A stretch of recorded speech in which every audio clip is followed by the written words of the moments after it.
It's showtime. In the world where critics roam, they take the movies to their throne. But we're here to break the mold.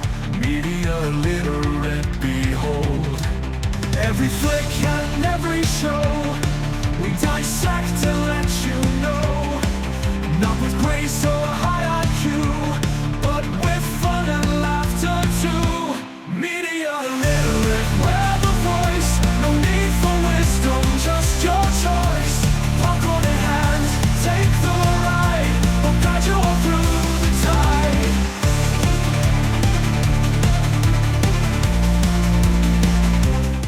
Hello and welcome back. We are the most media illiterate.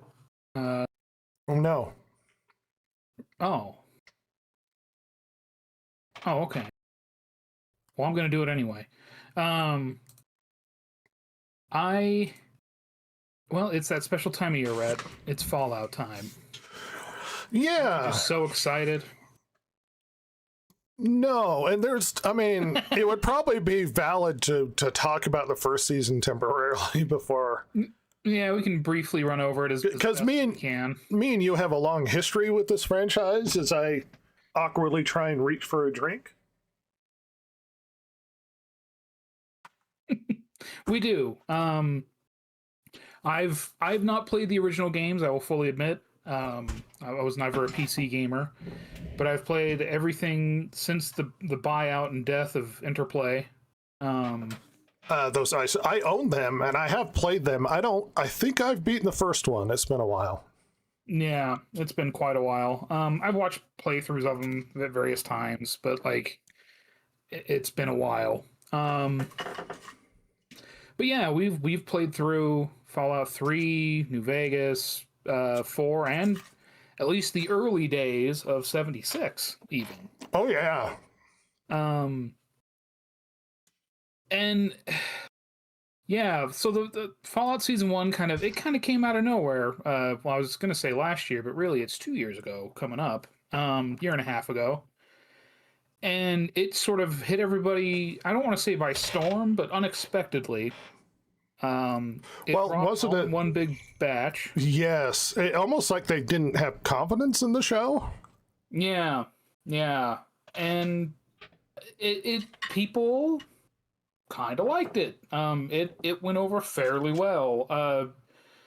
People like you and I mean, we were far and away from the most negative reviews of this show that are out there.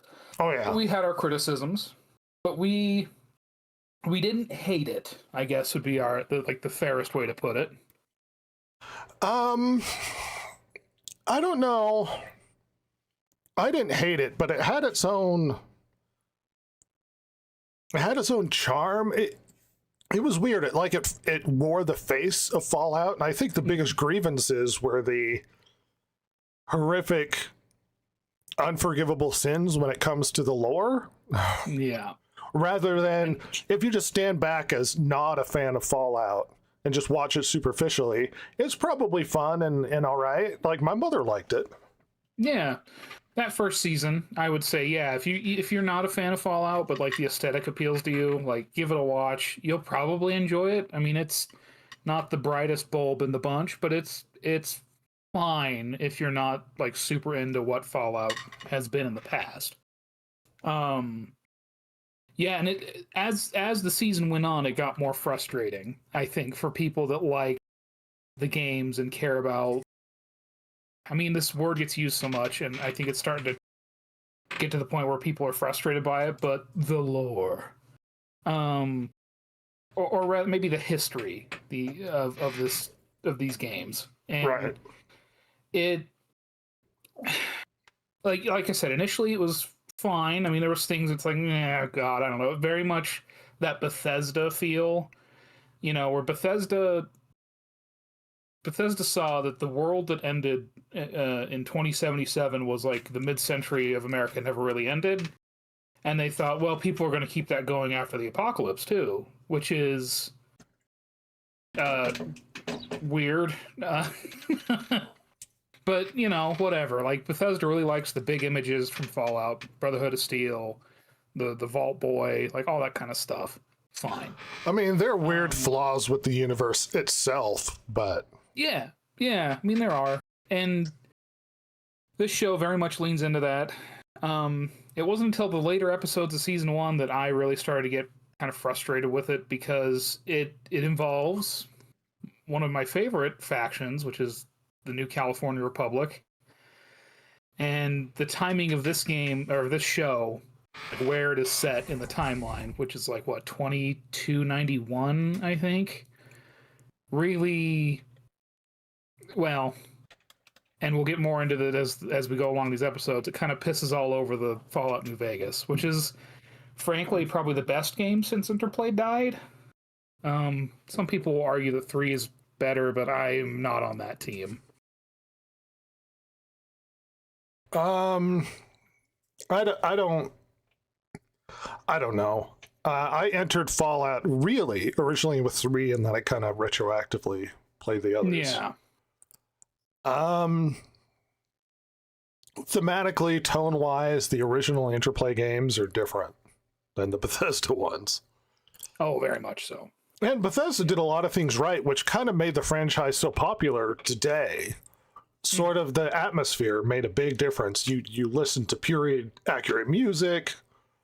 The weird storytelling with the placement of skeletons and the environment and the places you go.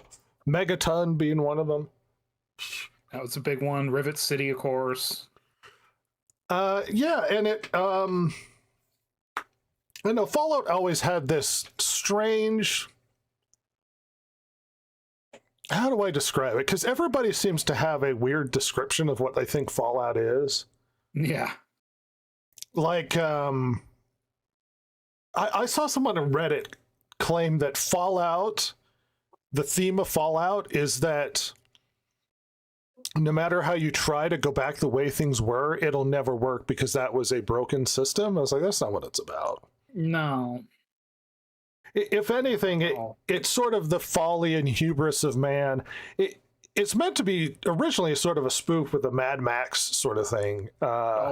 Very much. You're living in the ruins of a society that used to be. And if anything, when looking back at what mankind, America used to be, it's almost with a melancholy of look at what we used to have, but also look at like our hubris of what we did to the world sort of thing.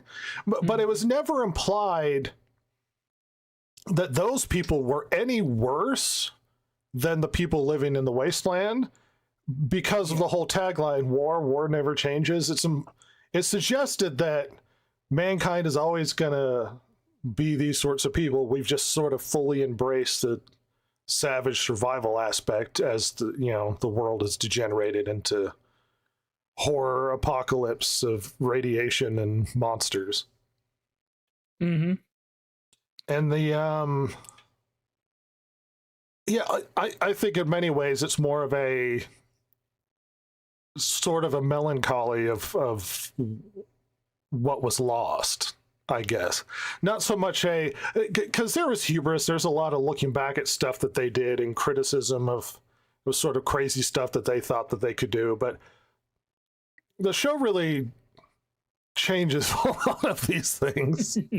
Yes, it does. Hey, here's a good question, because we're going to talk about lore and how we don't like some of the changes. Mm-hmm. And this is an inevitable conversation that you have with almost every show. Fans look at the new Star Wars stuff and they don't like Star Wars because it dishonors the lore. They look at the new Marvel stuff and they don't like it because it dishonors the lore.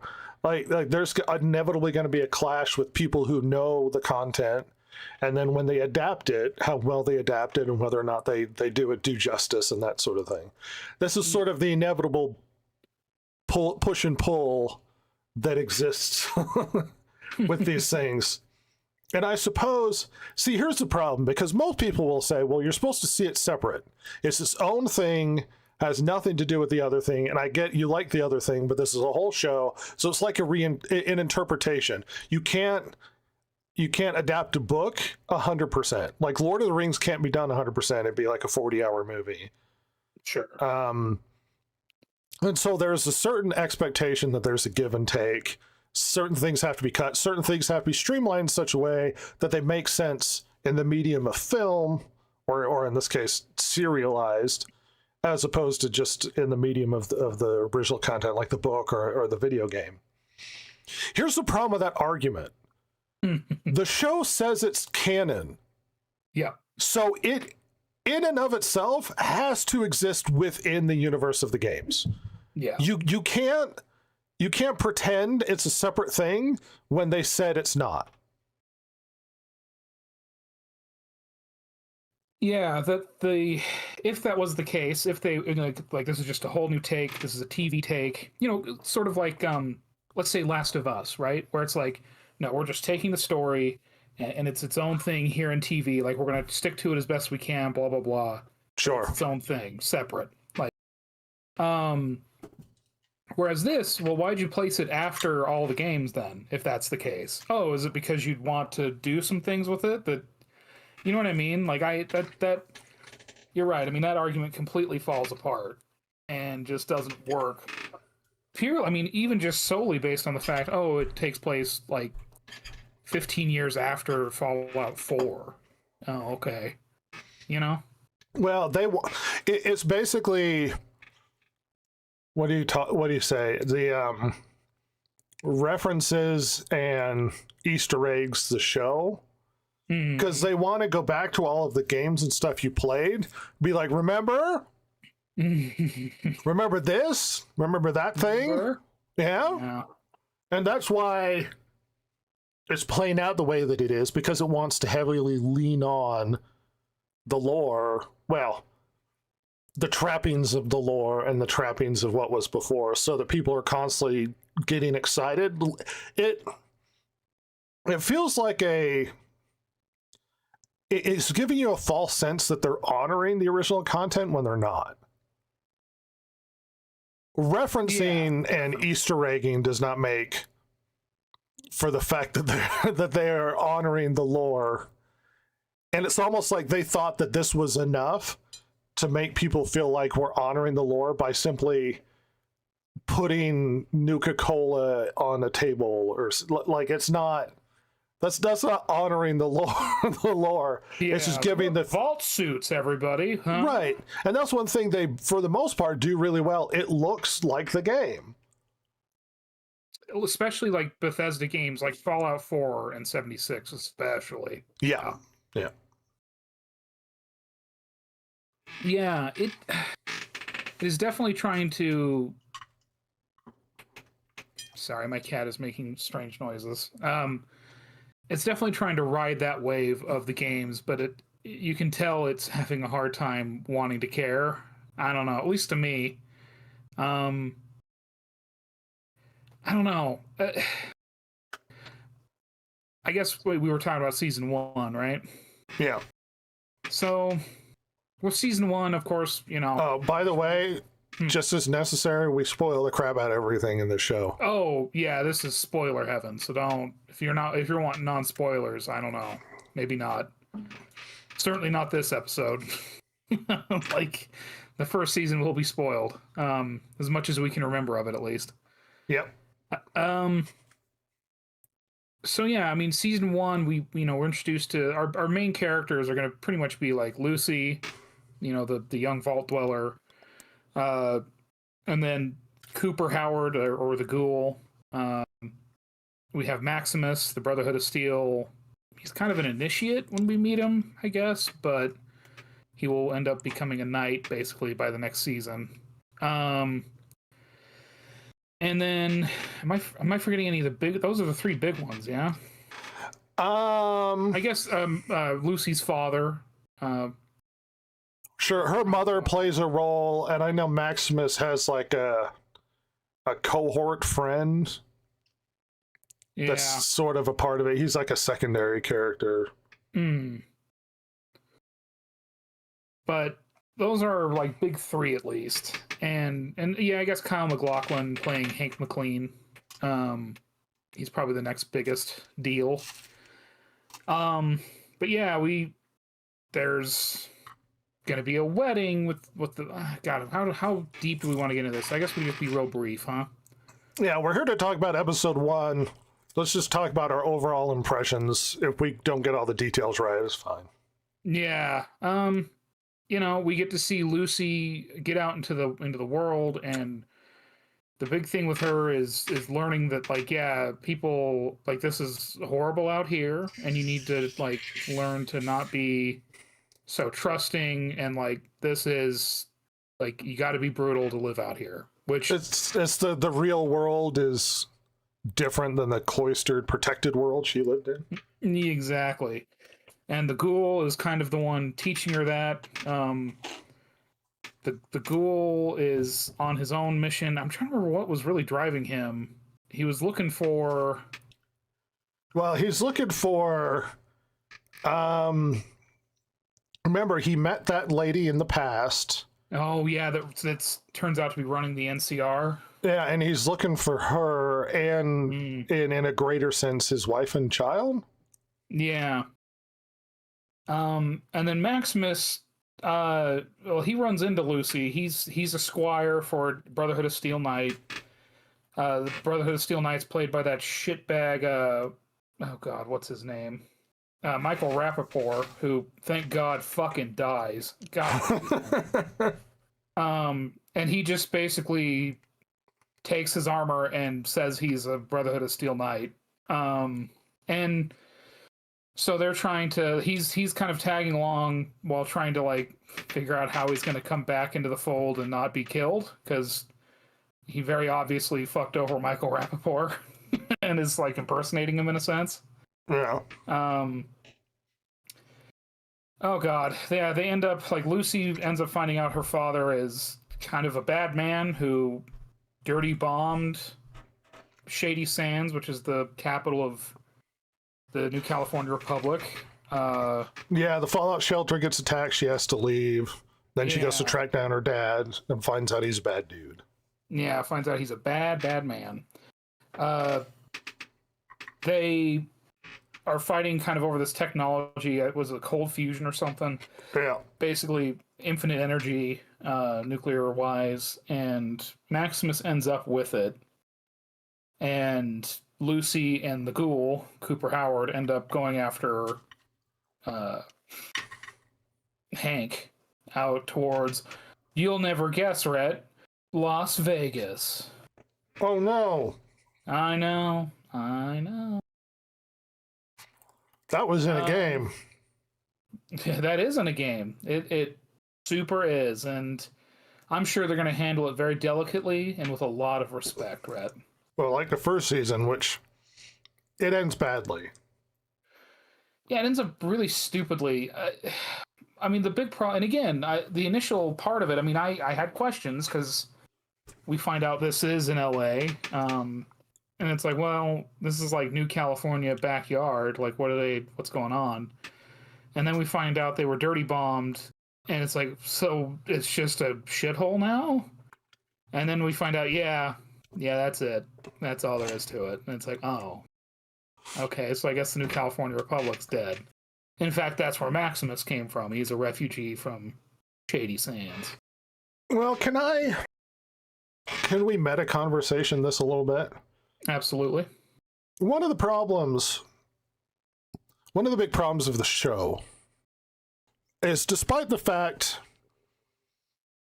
how do I describe this? Original Fallout, you are living in the remnants of a society that used to be. In Bethesda Fallout, it sort of maintained that to some degree, but it didn't.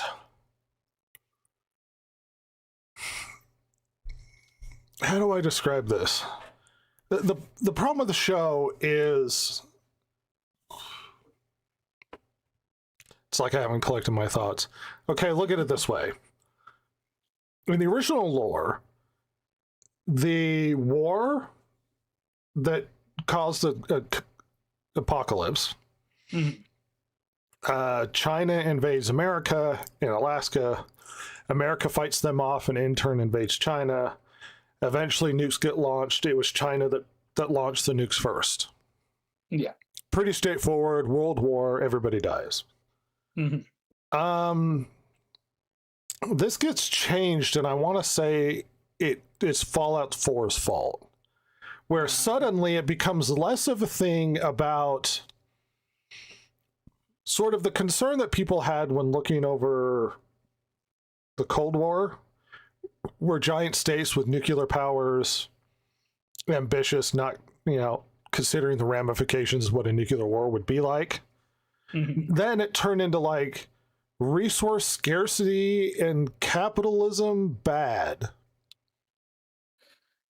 And this really, and that kind of came out of 4, and it changed the tone and theme of everything. And they changed the events where they don't know who launched first now. And it was really a war over resources. It wasn't just ambition and attack. And though that was kind of a thing before, granted, but they really lean into it where it's like capitalism has gone amok and caused this problem, as opposed to just states and their ambitions, and it kind of changes the theme of everything. And Bethesda did this not that long ago with 4. Like the beginning of Fallout 4 starts with like people behind a fence trying to get in because they don't have food or something. Or it's like, why? Oh yeah, it's never implied that there was mass starvation at all. Resource scarcity, sure, but it all kind of gets upended. The reason why I'm bringing this up when it comes to the games is the show completely leans into the capitalism bad thing, because instead of large states going after each other, it was Vault-Tec who caused the apocalypse in order to gain profit. Now, I don't know how to help you with the logic of that if you don't understand why that's really stupid. Like, you don't have to like capitalism, but that's not how it works. Like, if everybody's dead, no one's buying your product, nor does money mean anything or has any relevance. And who destroys the world just to make sure their corporation survives? Like, even if you're a CEO of a company, like, you wouldn't care. Like, you would hoard your money and build a bunker and then hide away and live happily on your own. You wouldn't create measures so that your corporation survives. It's like, who would give a shit at this point? Yeah, and it's really, it casts a weird tone on the show and on Fallout in general, because suddenly now it's this socioeconomic political commentary as opposed to strictly a ideological political commentary and the hubris of man and the commentary that a lot of shows had during the Cold War with nuclear proliferation and what does it mean for mankind and how we can destroy ourselves and that sort of thing. And it changes everything and becomes sort of this weird modern take on stuff. And the other big problem is you live in the aftermath of the apocalypse. The giant corporation, evil corporation in the show is ever present. So it feels like you're not really living in the aftermath. You're just living in the consequences of Vault-Tec. Yeah, it's less Mad Max, and it's more like even though the world's been destroyed, evil corporations are still controlling everything, which was never a thing. You looked at the remnants of evil corporations that maybe did some stupid things or hubris or evil things in many cases, but they weren't still there manipulating things or pulling the strings. They are in this show, which creates a new enemy that isn't just survival and the apocalypse. It's now secret machinations of evil corporations, and it's kind of horseshit. Mm-hmm. And yeah, like, because in the previous games, there was absolutely resource scarcity. However, you got to remember, the first game came out in what, 96, 7? Something like that. That is a immediate post Cold War era. That is where we here in the West are absolutely learning about all the things that the Soviet Union was up to. And one of those things was complete mismanagement of resources and the devastation of the natural world that they were in charge of. Oh, the Look horror. at the RLC. Yes. And we already know about, the devil in our own home, as it were, with corporations and, all that kind of stuff. So why can't both be bad? And I think, to me, that's kind of more what was going on in the post or the pre-nuclear aspect of the war. It's just the two big dogs are wanting to gather up everything on the table, and they're trying to prevent each other from, that's all it was. Yeah. Now they're making it to, well, look at capitalism run amok and all this. And it's like that. Listen, capitalism is at its worst is certainly happy to have things be really shitty somewhere else, but they are not really happy to have their customers be in complete abject misery or dead. That doesn't make a lot of sense, because you can't make money off of ash. That's not really possible. It's like a weird boogeyman, unrealistic version of capitalism, which is weird. Yeah, well, it's like the writers of the show heard about how the IRS planned on collecting taxes within, 6 months of the nuclear bombs falling, and went, oh yeah, but corporations too. And it's like, that is stupid, is what that is. That makes no fucking sense. When everything's destroyed, profit? Yeah, they like bottle caps now. Enjoy your profits, I guess. Like, what? It doesn't make any sense. Asinine. It's the dumbest. I mean, how do you explain this to someone who just has the boogeyman image of capitalism or these ideologies in their head? It's like, you do realize that's not how it works. Yeah, it is, because evil and they just want profit. And it's like, but individuals wouldn't care. No. Like they would. Imagine working at Walmart and being like, I need to work to make sure Walmart survives the apocalypse. It's like, you don't give a shit. Like, so?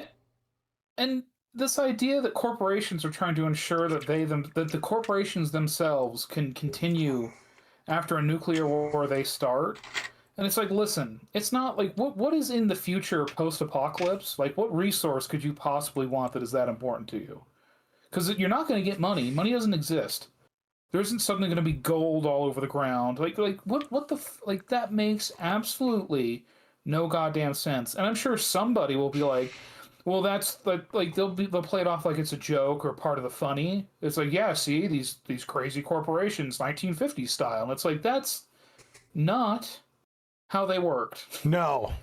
Like, they did a lot of funny, weird things. Absolutely. Were they, especially by today's standards, like kind of small, terrifying in their use of the natural world? Yeah, probably. Oh yeah. But this is beyond anything like it's not funny. It's just stupid. Yeah. And so that's probably the most frustrating aspect of season 1 is that we with the flashbacks from Cooper, we get this realization that no, it wasn't just the two big dogs on the planet finally bumping heads with nuclear weapons. Oh no. There was and look, the corporations were always up to dirt nasty in the Fallout universe. You find this out when you go through their computers or files or whatever as you go throughout the games. You find out like, oh yeah, they were bilking money out of the government or this, that, or the other. Like, absolutely. Outsized manipulation and control of the government, too, is implied. There was a lot of corruption. Yeah, absolutely. But to the point where they're the ones that are starting the nuclear war, like, come on. If anything, they would want to preserve the situation they found themselves in. Yes, absolutely. Like, no, maybe they want the war to go on forever so they can keep selling whatever it is they're making to the government. See, that would be a point, yes. Yeah, but then nuclear apocalypse doesn't happen. So there you go. If everybody's dead, then who do you sell your widget to? Absolutely ridiculous. I mean, it's like iPhone causing a nuclear apocalypse and being like, Voltex suddenly becomes We'll be able to sell all our iPhones after the apocalypse. It's like, to who? For what? Yeah. Like, so apparently Vault-Tec just suddenly got a really weird philosophical streak and decided they wanted to remake the world in their own image. And it's like, that is ridiculous. Yeah. That is absolutely asinine. Yeah.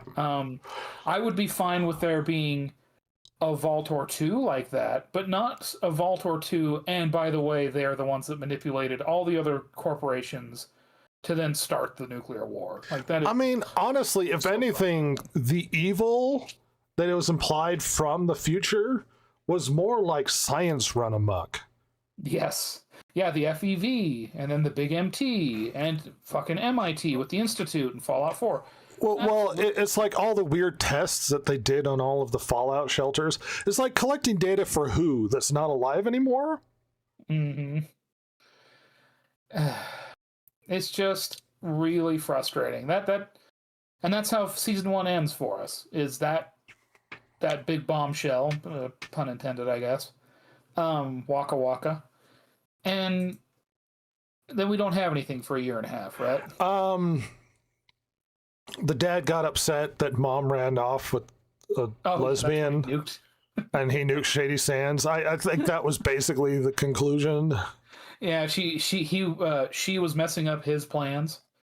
So to tell you why that's also a big problem, in the Fallout universe, the new California Republic encompasses like California plus. Like it's a big territory. So blowing up the capital of the new California Republic wouldn't destroy the new California Republic. Like, it would be devastating, but that's like blowing up one city in California. California doesn't immediately devolve into death and destruction. Yeah. Well, the new California Republic goes from like the borders of like, well, it goes into Oregon all the way over to like like almost like Idaho, and like it's reaching it's, you have Reno, you have a lot of places all the way down into Baja and places like that. I mean, we're down below the border. Yes, I think the farthest east it goes is really just the Hoover Dam in New Vegas. Yeah, it's starting to butt up against the the Nevada-Utah border a little bit. But that's about as far as it goes. But that is a huge area. I mean, that's all the way up to Oregon, all the way. I think they owned all of Baja. Yeah, I think so. Yeah, but I mean, that's like 2.5 very large Western American states. Like that is that's a lot of turf, pal. And yeah, destroying Sadie Sands does not destroy.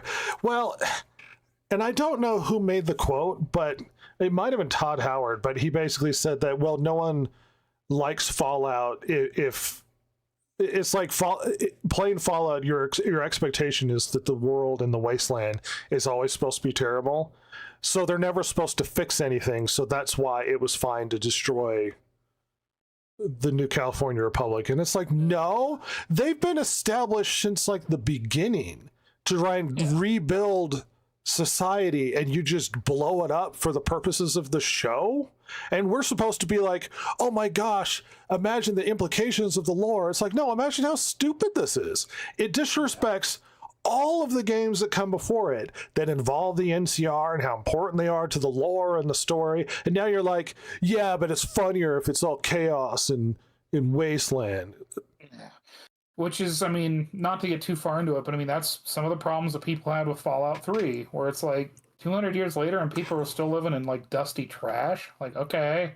Yeah, no one swept ever. Nobody picked up the skeletons off of the booth in the diner that they run a business out of. Like, well, it's funny because people live here and you're still walking into to houses as if that house had just been nuked.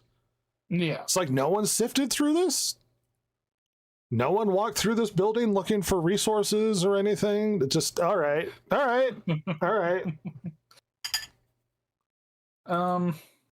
So yeah. Really stupid. It's really dumb. I mean, I guess that's Or do you feel we're comfortable enough to move on and begin our path into season 2, Rhett? Well, this at least colors the fact that we already have big problems with how they've ended season 1 and how they've ruined a lot of the lore, because all that implication is going to carry on into season 2. Yeah. Yeah. All right, well, here we are. It's the end of 2025, Rhett, December. We're now to 2026. Don't tell nobody. And here comes season 2. And season 2, other than the 5-minute recap, did you think that was a very good recap, just by the by? I didn't think it was. No, and okay. And obviously this is a little bit in retrospect, but season 1 was very popular. I don't hear anybody talking about season 2. Not really. I mean, I will say it seems like there is a group of fans who even like the games and still will defend this. And well, we'll get into it, but Jesus. Okay. But for the most part, I think people just kind of don't care. I don't think this has with the normies. Although, I mean, it's number 1 on Amazon, it says, so maybe the normies are loving it, but I don't think they're really talking about it. It's like an Avatar effect. Avatar comes out, makes $1 billion, but no one's talking about it. Yeah, like, because people are talking about, at least, again, because the only thing I see is, like, fans of the games either defending it or hating it. Yeah. Whereas, like, Stranger Things, like, I hear people talking about it one way or the other. Stranger Things is a big sort of imprint on the culture. Yeah. Fallout 2, no one... I mean, it just happened. Kind of, in a way. I don't know. Well, here we are, season 2. And Rhett, it starts out, and we are in a bar. And we have some rough-looking gentlemen complaining about Mr. House, and a man who looks just like him is saying, like, no, you all voted for him with your dollar and this and that. And one of the guys asks him, like, well, what are you, his biggest fan?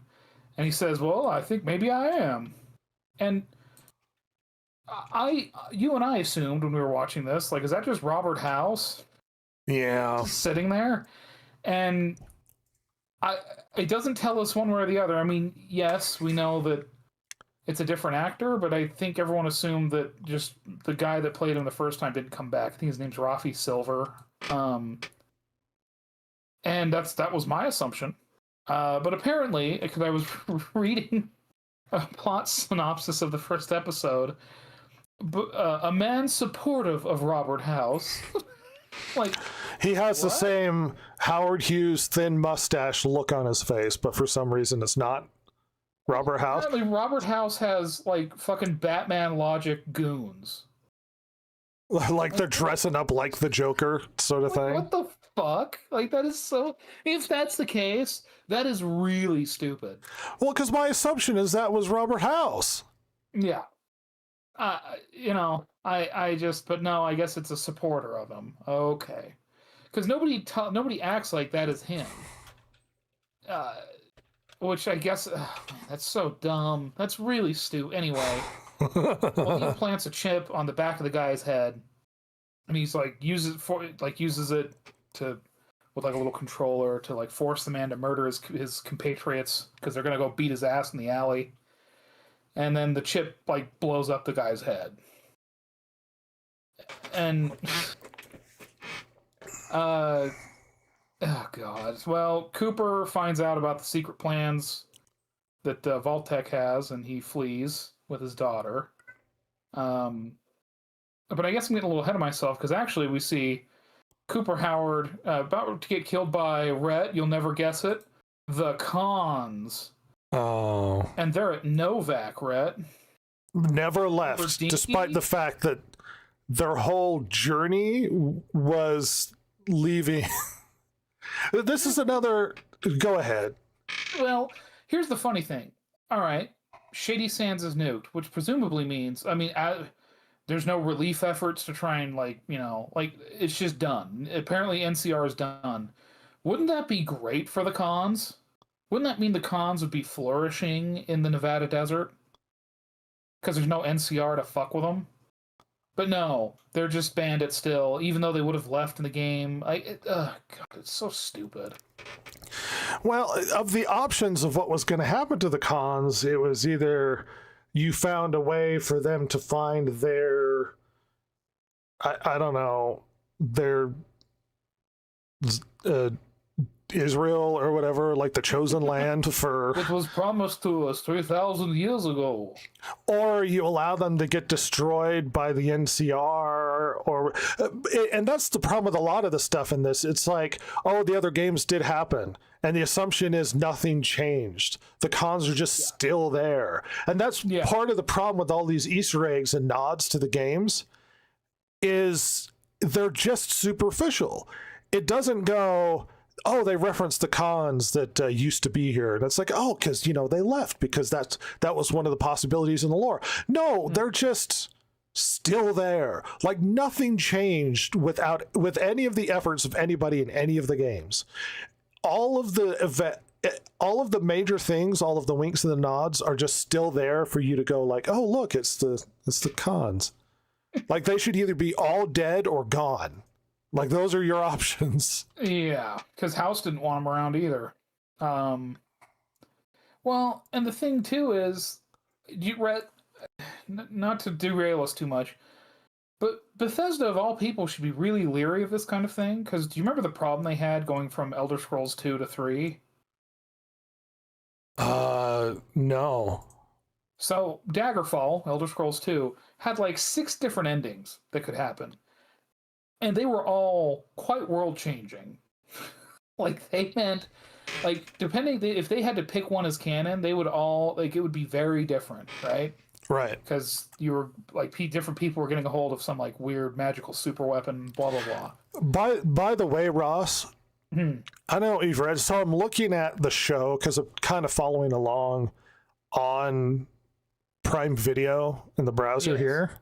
That guy at the bar, the Amazon based sort of IMDb lists the actor as Rafi Silver, Robert House.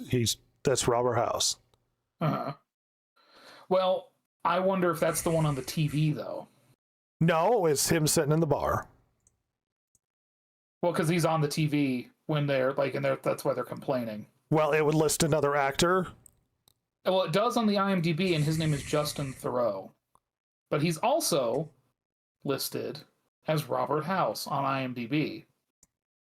Okay, well, let me slightly fast forward to They're Outside. Yes, They're Outside. There's no TV. It still lists Robert House. Yeah, because I think the one in the bar, I think, is Justin Theroux. I'm pretty sure. And I think the one on the TV from last season is Rafi Silver. I'm pretty sure. Well, I'm just telling you what Amazon is telling me right now. I know, I'm just saying, like, because I was looking into this right before we started, and it's so weird. Because as far as Amazon's, like, who were the actors in this scene, that's Robert House. Oh, I'm glad you could get that to pop up. I couldn't with my browser, so. But yeah, it's popping up. It says Rafi Silver playing Robert House. It's because my browser's too small. No. And he even has the name of the thug. His name is Bill, played by Bill. Christopher Matthew something. And also the music that's playing at the time, Jump for Joy, let's see, Cheek to Cheek by Peggy Lee. No. I mean, Amazon's actor information, the IMDb, is telling me that's Robert House. Yeah, and that's the thing. Yeah, and that's the thing. On IMDb, even though there's 2 different actors listed, they're both listed as Robert House, not Robert House supporter. Well, how are we supposed to know? Is this all smoke and mirrors where he's just a fake version of House? You watch. It's going to be something really stupid like that. Where it's like Howard Hughes has a lookalike Howard Hughes wandering around or something. Just a body double. So anyway, we have the cons, right? And they're gonna lynch us some ghoul. They're gonna hang them. And we see Lucy up in Dinky the dinosaur there above the motel.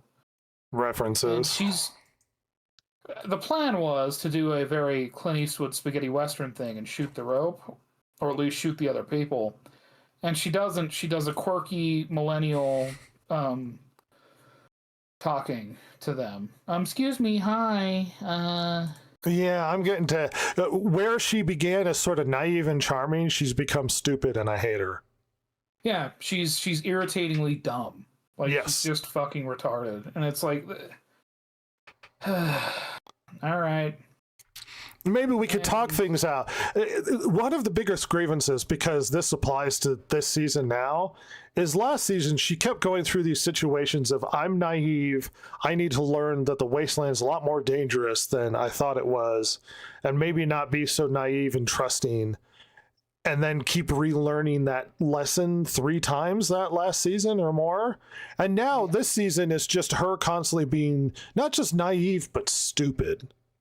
Yes. And it's like, oh, well, this is her character, stupid. And it's like, really? This is what we're doing then? She's just stupid? So irritating. Just no growth. Just, well, I mean, ironically, it rhymes, Rhett. You know, in the same way that Bethesda doesn't want anything to change. You mean like poetry? Games. They don't want, they just, well, you know, don't change it because it worked last time, I guess. Yeah, everybody stays the same. Where she is the main character of the last season, so far the first 3 episodes, she's not. Not really, no. They're leaning on Walton Goggins. Yeah, which it was everybody's favorite last season. Yep. Well, and I mean, you know, Cooper Howard's telling her, like, yeah, you know, I saw what you were trying to do, like, shoot him in the leg or the ass. He's like, this is stupid. Like, you need to like buck up and like you have to kill people out here. That's just how it is. Like, you know, you're gonna get yourself killed or like. This is, and it's like, yeah, this is stupid. Why is she acting this way? Like. She's risking his life. He's gonna die because she's squeamish about killing somebody. It's like, you know, there's nothing immoral about killing somebody to save another life, especially someone who's not as bad. But somehow she's like, no, even though they're about to kill him, maybe I can talk him out of it. This degenerate thug who's been surviving off of the horrors of the wasteland is gonna be polite to me and agree to no. It's really dumb. And I know I can already hear people complaining if they listen to this. Well, that's kind of a point of her character. She's trying to, you know, bring her values, the golden rule, into the wasteland and not lose who she is as a person. And it's like, yeah, she doesn't have to lose her values, but she can stop being stupid, please? Yeah, like, I'm fine with you, like, with showing reluctance to ultra violence. I'm fine with showing her wanting it to be better, but having to deal with the fact, like, no, I like to get where I need to go right now. I can't be, like, that's fine. But they're making her, like you said, they're making her stupid, and it's hard to watch. It's not fun to watch. Well, you know how you do this scene better? They go through the situation. She's being hugged, and she's like, I don't want to. And then she has to shoot him, and then they have a conversation afterwards. She's like, you know, we could have done that differently. They didn't have to die, sort of thing. Instead of just, hey, let's talk it out now when he's at maximum danger, and this is really silly. And it's like, what are we doing? And it's just so frustrating. Because again, we had a whole first season about this already. Like, we've done this story. And look, I'm sorry, when we're talking, this isn't like a, 22 episode season, and like there was what, 8, 9, 10 episodes last season, 8 episodes. Like, we have to treat it a bit like a movie. Like, her character needs to kind of start coming along. We've had 8 hours, but like, I'll grant you that's a lot less than how TV used to be. But that means we got to get going. Like, we don't have a whole lot of episodes to sort this out and have her figure it out piece by piece. You had the first season. Like, let's move on. Like, now she's just shockingly dumb, and God. And we'll get into that in the next episode. And the like, oh god, because it doesn't seem like she's doing much to learn. You know. No. Well, anyway, we see Cooper in the past. He's listening in on like their plans to have things go sideways. You know what's also dumb? How much time between New Vegas and this show? 15. No. Yeah, 15 years. I mean, it's probably fine. No, not in the later episodes, though. Well, no, I was thinking in terms of like 200 years and these landmarks still exist, and it's like it would be interesting if they came across like a half-burnt dinosaur, and it's like it's like I would like to see the world change, but it's like everything's kept so that the show can do it. Yeah, exactly. Like the show has more prestige or value than anything that happened in the game.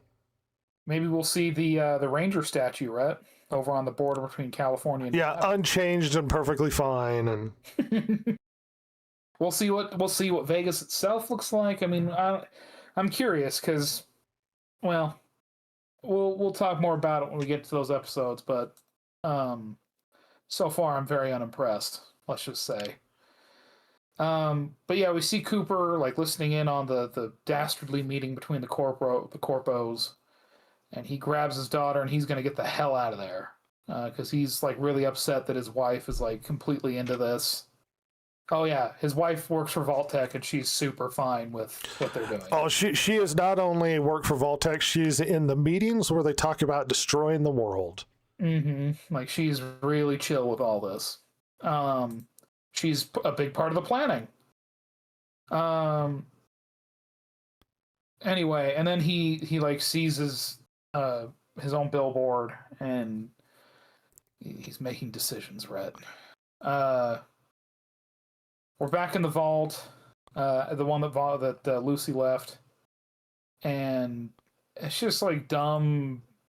I don't know. I could not care about the vault stuff, to be honest with you. No, we left that behind. We are with Lucy. She is our surrogate. If anything, if we are on this roller coaster that is Fallout, we are sitting in her seat. Exactly. And I guess the only... We should be wondering what happened to the vault and if they're okay, just like Lucy is. Not constantly showing us, because who cares what's happening back there. Yeah, and the only one that I could see caring about is her brother, but he's not in this vault. He's in the main vault with all the on ice middle management people from pre-war, trying to figure out how the hell to get out with a stupid brain. But we're talking to what's this guy's name? Talking because it's the lady with the eye patch and the dude, the tall guy from the first season. Is he the one with the sucker? No, he's the one. It's a little bit further on. He's the one pushing the stroller. It's the scene in her office. Oh, let's see. Mustache. His name's Chet. That's right. Oh, and now she's super cool and in charge, and he's having the baby because whatever. Mm-hmm. I don't care. Yeah, it's really like I could not care about this stuff, and because she's like trying to log into like the mainframe, like the main access point of between the vaults. When they have a plan where she'd have a code or like things could be managed better. Yeah. And so yeah, we see her brother, Lucy's brother now, pronouns pal. And he's kind of stuck trying to figure out what the hell to do to get out of there with this stupid brain. Norm is his name, pardon me.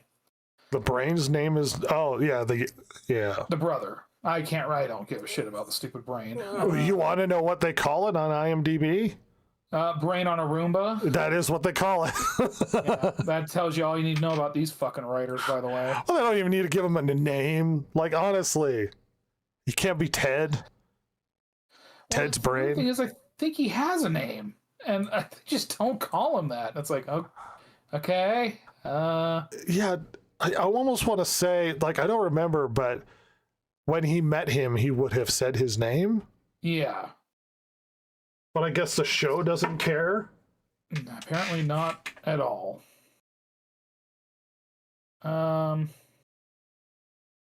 So yeah, I don't know. Whatever. We're moving along. I mean, he's just trying to figure out a way to get out, and this thing is antagonizing him.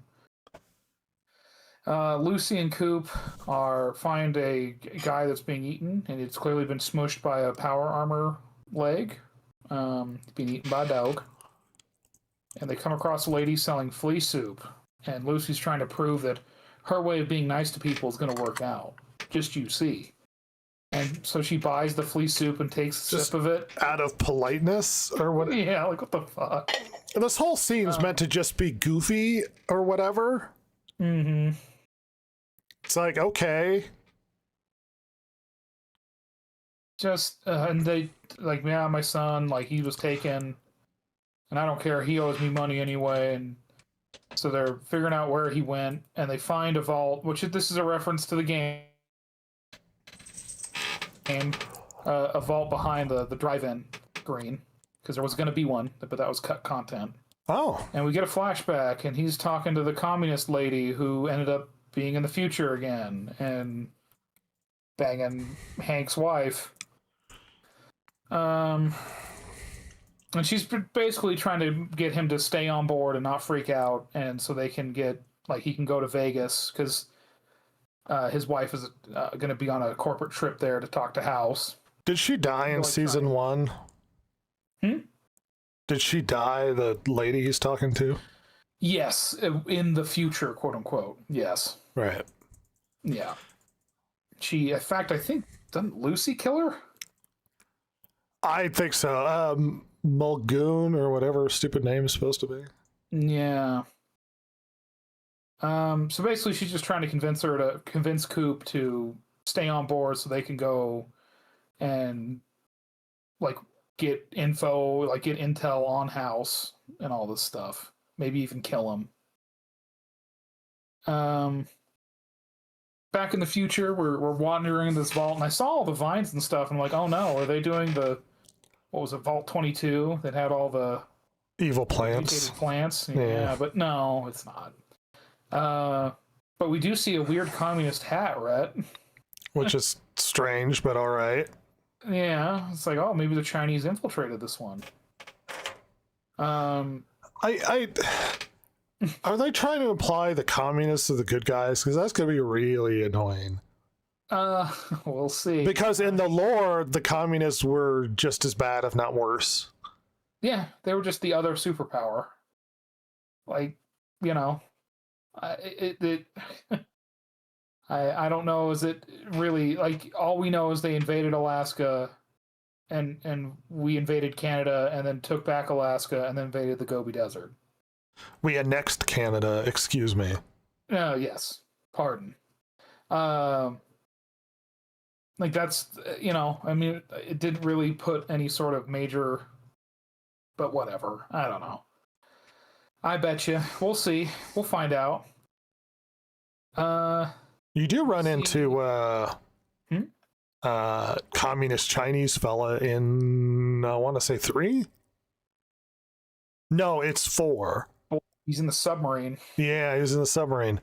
And he's just what's left, and he wants to take a submarine home with all of his mindless compatriots. God, and he's on the East Coast too. What a long trip back to China there. Hopefully, well, and my guess is the canal ain't working, so he's got to go through Magellan's Pass. Yeah, it's gonna be quite the trip, or go the long way, under Africa and back. Past the Horn. I wouldn't be doing that. Good luck there, chum. Well, you know there's just horrible sea monsters now. Everything's turned into a horror monster. I've seen what the goddamn dolphins look like now in Fallout. No thanks, pal. Yeah. I'm going to skip over the stupid, like, incest support meeting. I don't care. What? Skip that. They like each other, Ross. Yeah, get it? The white gingers want to fuck? You get it? Yeah, I do. Should have been brave and made him well, I won't say. Anyway, we're back with Norm trying to figure out what the hell to do. Bud Askins is his name. That's the Roomba. His name's Bud Askins. There we go. Because IMDb sucks. Bud's buddies. Oh, it's the ink spots playing during this. Yeah. I love the ink spots. They're great. Yeah, they are. And he's like, no, all your planning, and I'm just going to introduce some chaos. And so he kicks the little needle, and he's not putting up with this shit no more. And he starts unthawing everybody, and we'll see how it goes for him. Well, Lucy and Coop are in the vault. They're trying to figure out what's going on, and we see that this vault, they are indoctrinating everyone to be communists, Rhett. Yeah, as part of another stupid experiment for whatever reason. Yeah. Oh, but see, well, maybe not, because there's the little device that's on the back of the neck, so maybe not. The brainwashing device. Yeah. Yes. Everyone's wearing big red stars. It's really dumb. Oh, well, there's a lot of Mandarin, of course. Yeah. I wonder why the original the impression that Vault-Tec really gave a shit about this project, because it looks like these people were a part of it too, because they have stuff on their brains. Yeah, I don't. Some of the experiments they would do were just dumb for whatever reason. Yeah, for like no particular reason. What was it? One vault was like one girl and a bunch of men.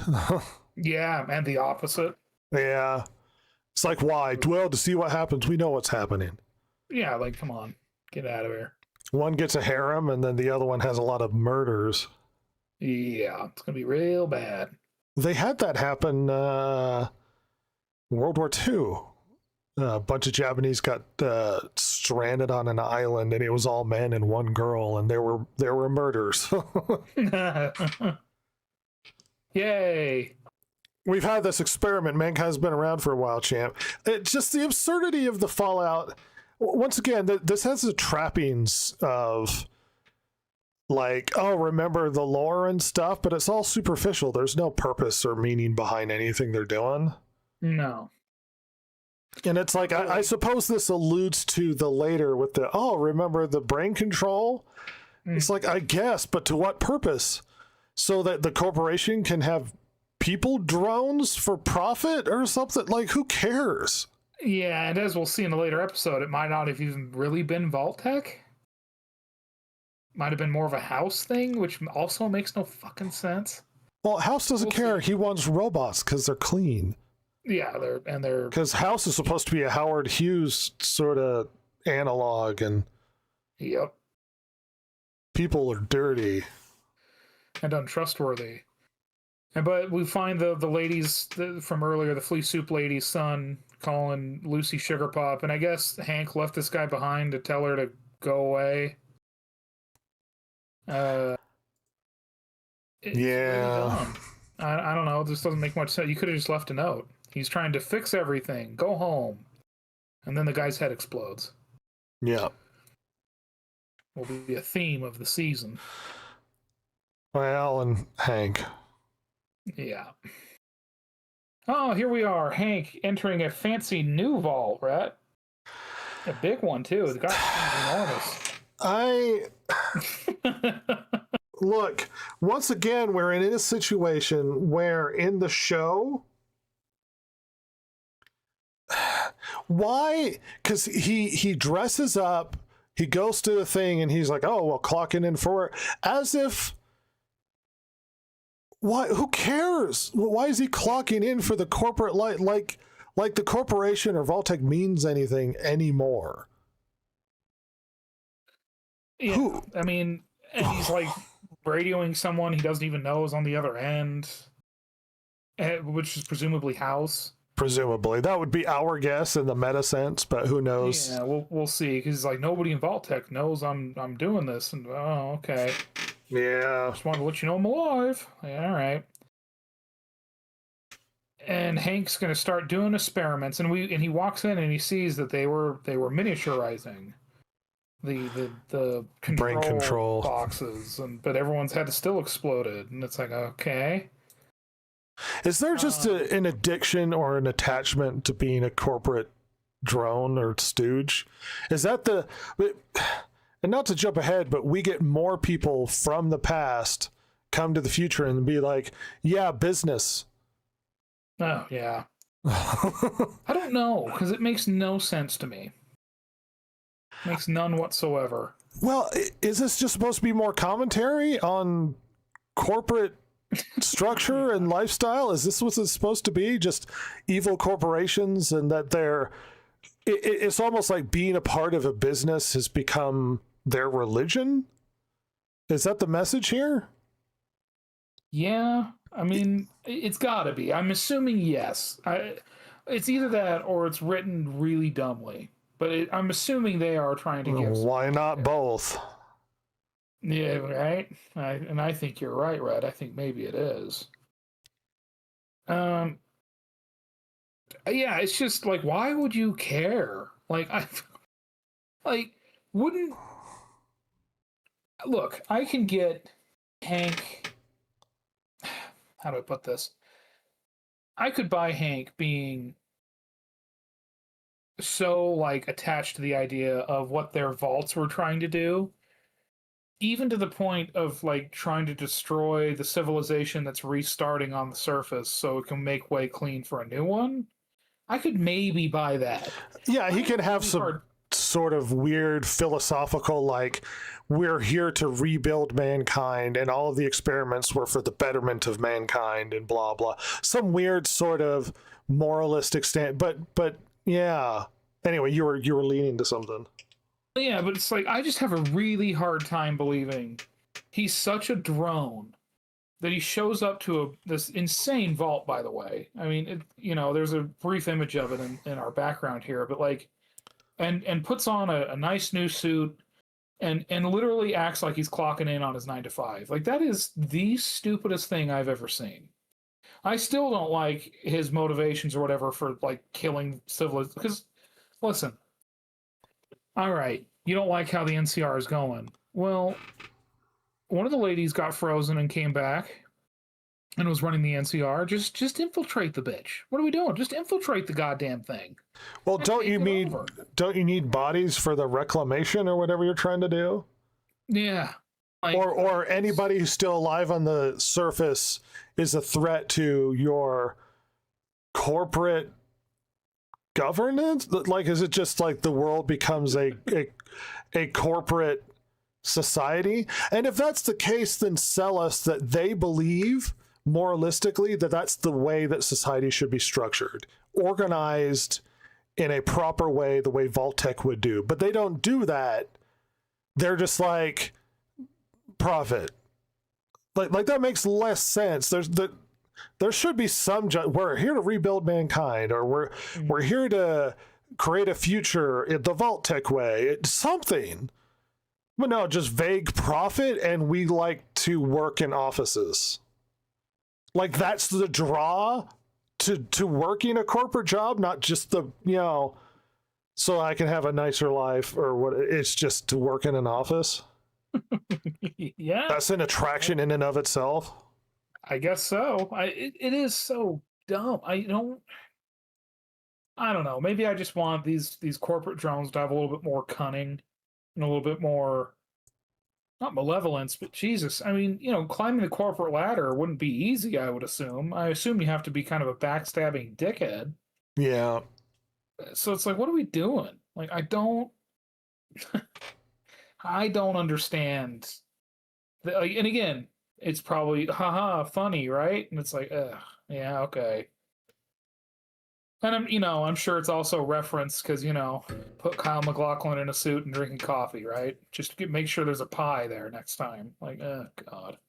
Okay. Yeah. Wasn't he the mayor in Portlandia? I don't remember. Yeah. He was Paul Atreides.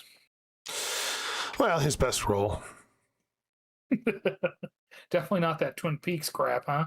The spice. But yeah, that's episode 1, season 2, Rhett. Not feeling very assured myself. I don't know about you. It just seems like a step back from any development that season 1 implied that they had developed. Mm-hmm. It leaves a bunch of mystery boxes, like, oh well, what's Hank up to, and what's going to happen when he lets all of the people out of their pods or whatever.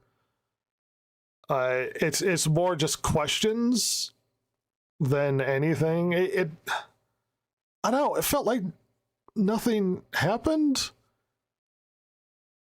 Does that sound strange? Like nothing really happened?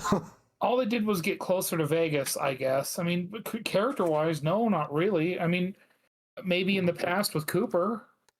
Hank had the most character development. He made it to the place, and he's working on the corporate stuff. I suppose.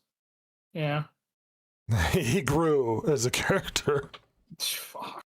Yeah. Tasks were accomplished. Yeah. I mean, I was immediately... I mean, this is not the worst episode so far, I will say that. But it is. I was immediately already like, uh-oh. I don't like where this is going already. Like, this is already bumming me out. Yeah. I just don't know why we have to retread Lucy as being naive to the point of stupidity. I do not get that. Well, maybe they've got a plan and things are going to get better in the future. Yeah, just like first season, I'm sure. Yeah, because we're just complaining about stuff that they haven't gotten to yet, and we're being unreasonable. I'm sure. Yes, definitely. So we'll just have to wait till season episode 2 and see how things go. We will see how things go from there. This has been season 2, episode 1. We are, in fact, Rhett, media illiterate. Yeah, so don't complain because we don't know what we're talking about. Yeah, we're just dummies. Duh. Thank you all for joining us, and we will be back with episode 2 from Fallout Season 2.